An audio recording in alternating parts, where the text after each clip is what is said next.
professeur Aitoué, professeur à l'ENCG, qui va aussi vous parler de toutes les actions qui pourraient être prises à cet effet.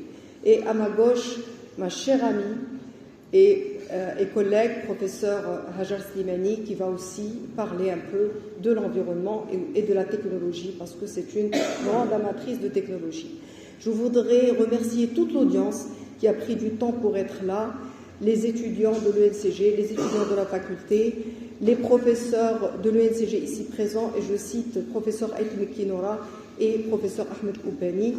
Et bien évidemment, je vous laisse le soin d'écouter les interventions qui suivent et excellente journée. Merci. Oumia Sbaï, professeur universitaire à l'ENCG de Meknès. Alors, ce qui nous rassemble aujourd'hui dans cette très très belle salle de l'artisanat de Meknès, c'est une rencontre sur l'environnement.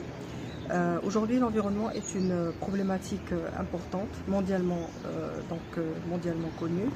Nos étudiants de l'ENCG Meknès se sont organisés dans un club qui s'appelle Ecolite, qui est une filiale d'ailleurs de Ecolite Maroc, pour célébrer ce sujet grandement, on va dire, crucial aujourd'hui, avec les problématiques du stress hydrique, les problématiques de la sensibilisation à l'environnement.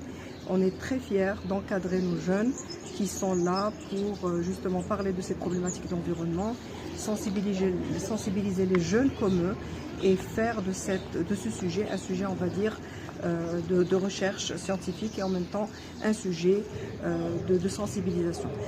Donc le club Ecolite, qu'est-ce qu'il fait?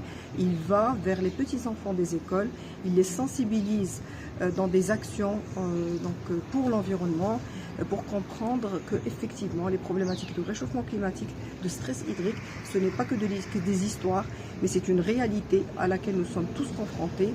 Il faut bien sûr conserver les ressources naturelles, chacun à son niveau, chacun de sa manière, et bien évidemment aider à ce que tout le monde soit sensible à ces problématiques d'environnement.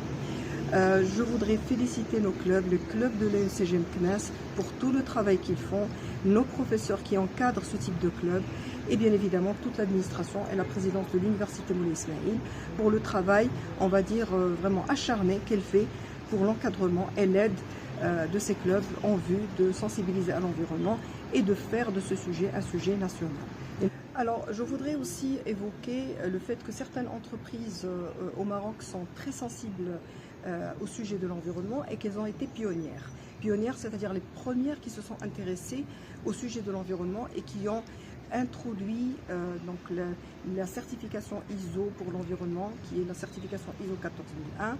Cette certification vise éventuellement à protéger d'abord le personnel de l'entreprise, protéger les riverains, protéger les gens qui habitent à côté de l'entreprise et faire en sorte que les forces de l'entreprise et les forces de l'administration locale et gouvernementale se mettent ensemble pour la protection de l'environnement.